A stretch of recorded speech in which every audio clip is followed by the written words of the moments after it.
Hi everyone, welcome to Spectator Views YouTube channel and இந்த வீடியோவில் IPL 2024 CSK vs Mi review பார்க்க போகிறோம். வான்கடையில் match நடந்தது. Horik Pandya Mi captain chasing choose பண்ணார், toss win பண்ணோடனே because due எதிர்பார்க்குறோம் அப்படின்னு சொன்னார். அண்ட் அது மட்டும் இல்லாமல் ஹை ஸ்கோராக இருந்தாலும் சேஸ் பண்ண முடியும் அப்படின்னு சொன்னார்.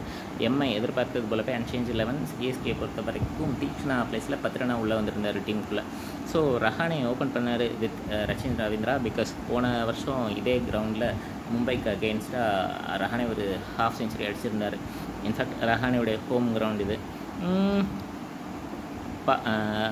206க்கு 4 20 ஓவரில் சிஎஸ்கே ஃபஸ்ட்டு பவர் பிளேயில் பார்த்திங்கன்னா 48க்கு 1, மிடில் ஓவர்ஸில் 101க்கு 1 அண்டு கடைசி 5 ஓவரில் பார்த்திங்கன்னா 57க்கு 2. ஸோ ரஹானேவை ஓப்பன் பண்ண வச்சது பெருசாக எஃபெக்டிவாக இல்லை. 5 ரனில் அவுட் ஆகிட்டார். 8 பாலில் ஒரே ஒரு பவுண்ட்ரி. குவைட்ஸே அவருடைய ஃபஸ்ட் ஓவரில் விக்கெட் எடுத்தார். ஹாரிக் பாண்டியாக்கிட்ட மிடானில் கேட்ச் கொடுத்து அவுட் ஆனார். அண்ட் ரச்சின் ரவீந்திரா, ருத்ராஜ் கெய்க்வாட் ஒரு 52 ரன் பார்ட்னர்ஷிப் 37 பாலில். ரச்சின் ரவீந்திரா தொடர்ந்து ஒரு பெரிய நாக் ஆடுவார் அப்படின்னு எதிர்பார்ப்பு இருக்குது. பட் தொடர்ந்து ஸ்ட்ரைட் அண்ட் லெக் சைட் மட்டும் தான் ஆடுறாரு, ஆஃப் சைடு ஆட மாட்டேன்ட்டார். ஸோ அதன் காரணமாக அவர்கிட்ட இருந்து பெருசாக ரன் வரல, ப்ரெடிக்டபிளாக ஆகிட்டார். ஸோ அதனால் 16 பாலில் 21 ரன் 2 பவுண்ட்ரி. ஸ்ரேயாஸ் கோபால் ஒரு கூகுளி போட்டார் அவுட் சைட் ஆஃப் ஸ்டம்ப். தேவையில்லாமல் டச் பண்ணி கிஷன் கிட்ட கேட்ச் கொடுத்து அவுட் ஆகிட்டார். அண்ட் ருத்ராஜ் கெய்க்வாட் அண்ட் துபே ஒரு நல்ல பார்ட்னர்ஷிப். அதன் பிறகு 90 ரன் பார்ட்னர்ஷிப் 48 பாலில். ருத்ராஜ் கெய்க்வாடும் பார்த்திங்கன்னா ஒரு நல்ல ஸ்டார்ட் கொடுத்தார். 69 ரன் எடுத்தார் 40 பாலில், 5 பவுண்டரி 5 சிக்ஸர். அவரும் பார்த்திங்கன்னா ஹாரிக் பாண்டியா பாலில் நபிக்கிட்ட கேட்ச் கொடுத்து அவுட் ஆனார். அண்ட் அதன் பிறகு டேரில் மிச்சல் 17 ரன் 16 பால். ஹாரிக் பாண்டியா பாலில் நபிக்கிட்ட அவரும் கேட்ச் கொடுத்து அவுட் ஆனார். தொடர்ந்து டேரில் மிச்சலும் பெரிய ஸ்கோர் எடுக்க மாட்டேன்ட்டார். ஸோ கடைசியில் பார்த்திங்கன்னா மகேந்திர சிங் தோனி கடைசி ஓவரில் 4 பாலில் 20 ரன் எடுத்தார். 3 சிக்ஸர் ஒரு 2 ரன். அண்ட் பவுலிங் பொறுத்த வரைக்கும் கிட்டத்தட்ட 7 பவுலர்ஸ் யூஸ் பண்ணியிருக்காங்க. பட்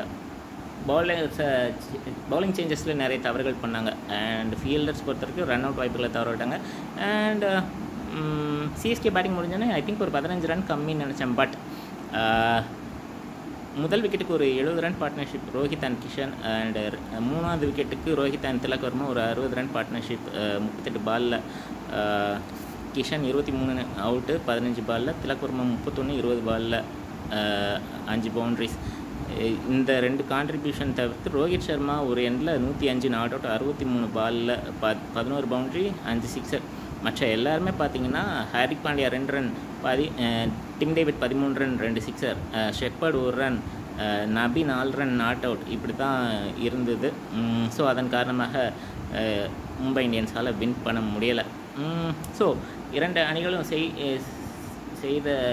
சரியாக செஞ்சது தவறாக செஞ்சது அப்படின்னு பார்க்கும்போது பார்த்திங்கன்னா சிஎஸ்கே பொறுத்த வரைக்கும் பேட்டிங் இன்றைக்கி ஜெயிச்சிட்டாங்க. பட் ஸ்டில் இந்த ஸ்கோர் எல்லா மேட்ச்லேயும் பத்துமா அப்படின்னா வாய்ப்பு இல்லை. ஏன்னா இப்போது இந்த சீசன் பொறுத்த வரைக்கும் பார்த்திங்கன்னா எல்லா கிரவுண்டுமே பவுன்ஸ் நிறையா இருக்குது.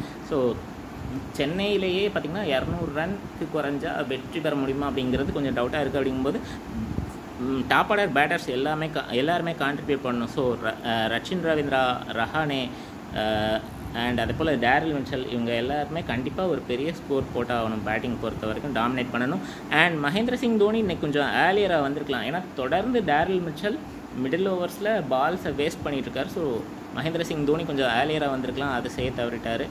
அண்ட் அதே போல் Mumbai Indians bowling and fielding பொறுத்த வரைக்கும் கேச்சஸ் நல்லா பிடிக்கிறாங்க. தொடர்ந்து ரன் அவுட் வாய்ப்புகளை தவற விடுறாங்க. அண்ட் இன்றைக்கும் பார்த்திங்கன்னா பும்ராவை 3வது பவுலராக தான் யூஸ் பண்ணாங்க. பட் ஸ்டில் இன்றைக்கி பவர் பிளே கொஞ்சம் காமாக தான் இருந்தது. ஏன்னா ரஹானேவுடைய விக்கெட் இழந்தாங்க. பட் 19வது ஓவரை பும்ரா 19வது ஓவரில் அவருடைய ஸ்பெல்லை முடித்தார். 20வது ஓவர் ஹாரிக் பாண்டியா அவருடைய கடைசி ஓவர் போட்டார். முதல் 3 ஓவரில் பார்த்திங்கன்னா ஹாரிக் பாண்டியா ஐ திங்க் ஒரே ஒரு விக்கெட் எடுத்து 17 ரன் தான் கொடுத்துருந்தார். கடைசி ஓவரில் பார்த்திங்கன்னா கிட்டத்தட்ட 26 ரன் கொடுத்தாருன்னு நினைக்கிறேன். மொத்தமாக 43க்கு 2. அதில் தோனி 3 சிக்ஸர் அண்டு ஒரு 2 ரன்ஸ் எடுத்தார். ஸோ பவுலிங் சேஞ்சஸ் பண்ணுறதுல ஹாரிக் பாண்டியா மிகப்பெரிய தவறு செஞ்சார். ஸோ அண்ட் அதே போல் மும்பை இந்தியன்ஸ் பேட்டிங் பொறுத்த வரைக்கும் பார்த்திங்கன்னா முதல் விக்கெட் ரோஹித் கிஷன் நல்லா ஸ்டார்ட் பண்ணாங்க. 3வது விக்கெட்டும் ஒரு நல்ல பார்ட்னர்ஷிப் இருந்தது. அதன் பிறகு பார்த்திங்கன்னா எல்லா பேட்டர்ஸும் வந்தாங்க போனாங்க அப்படி தான் இருந்தது. அண்ட் சிஎஸ்கேவுடைய பவுலிங் அண்ட் ஃபீல்டிங் பொறுத்தவரைக்கும் அவங்களும் சில ரன் அவுட் வாய்ப்புகளை தவற விட்டாங்க. பட் கேட்சஸ் இன்றைக்கி எக்ஸலண்ட்டாக இருந்தது. குறிப்பாக அந்த முஸ்டபிஸருடைய தேர்ட் மேன் கேட்ச் சூப்பராக இருந்தது. பவுலர்ஸை 5 பவுலர்ஸ் தான் யூஸ் பண்ணியிருக்காங்க. பட் ஸ்டில் கடைசி பவர் பிளேயில் பவுலிங் ரொம்ப சுமாராக இருந்தாலும் பவுலர்ஸை கரெக்டாக யூஸ் பண்ணியிருக்காங்க. குறிப்பாக பத்திரனாவை கரெக்டாக ஸ்லாக் ஓவர்ஸில் யூஸ் பண்ணியிருக்காங்க. அந்த இடத்துல தான் ஹார்திக் பாண்டியா ட்ரிக்கை தவற விட்டுருக்காரு. Indian current bowlers fast bowlers எடுத்து பார்க்கும்போது யாக்கர்ஸ் நிறையா போடுறது பும்ரா அப்படின்றது உலகத்துக்கே தெரியும். தோனிக்கு அகைன்ஸ்டாக T20 நல்ல ரெக்கார்ட்ஸ் வச்சுருக்காரு. அப்படிங்கும்போது 20வது ஓவர் அவரை யூஸ் பண்ணியிருக்கணும். அதை செய்யாமல் தன்னை முன்னிலைப்படுத்தி ரன்ஸ் நிறையா விட்டு கொடுத்தாரு. அதே நேரத்தில் பத்திரனாவை கரெக்டாக யூஸ் பண்ணி பார்த்திங்கன்னா 4 விக்கெட்ஸ் எடுத்திருக்காங்க. பார்ட்னர்ஷிப் அதனால் மும்பை இந்தியன்ஸ் பில்டு பண்ண முடியலை, தோல்வி அடைஞ்சாங்க 20 ரன் வித்தியாசத்தில். ஸோ அதன் காரணமாக பத்திரனாவுக்கு மேன் ஆஃப் த மேட்ச் கிடச்சிருக்கு. ஸோ இதுதான் இன்றைக்கி மேட்ச் நடந்தது. ஸோ என்னை பொறுத்த வரைக்கும் இது மும்பை இந்தியன்ஸுடைய தோல்வி அப்படின்னு சொல்ல மாட்டேன். ஹார்திக் பாண்டியாவுடைய கேப்டன்சிக்கு ஒரு தோல்வி அப்படின்றது என்னுடைய ஒப்பீனியன். ஐ திங்க் இப்போது சிஎஸ்கே முதல் அவே வின் பெற்றிருக்காங்க இந்த சீசனில். கரண்ட்லி 3வது இடத்துல இருக்காங்க 8 புள்ளிகளோட. And I think Mumbai Indians 8வது இடத்துக்கு தள்ளப்பட்டிருக்காங்க.